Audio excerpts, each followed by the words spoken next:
બે આ કાગળ છે તો મેં આ નીચે રાખ્યું તો આ બે એક હારે બોલા અને એક ના કાગળને આ ખસે તો હવે રાખી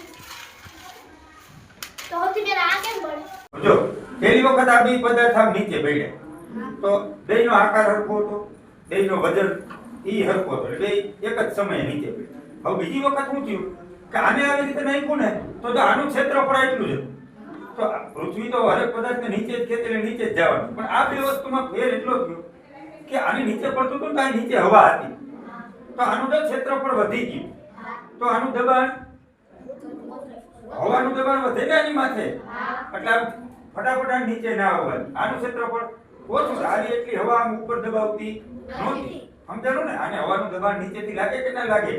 આટલી હવા આને ઉપર ધક્કો મારે, સમજાણું? આને એટલું આની સપાટી નહોતી, સીધે સીધો વેચી નાનો વાર લાગે. જો હજી જો તરતું છે હવાનું દબાણ, હજી એવું તમારે કરવું હોય યાર, ફરીથી નીચે માનો કે નીચે આવું કામ કરો જો, તો મેં શું કરવા ફટાફટ નીચે આવ્યું, હવા મેં કાઢી લીધી, તો ફરીથી કરું જોજો.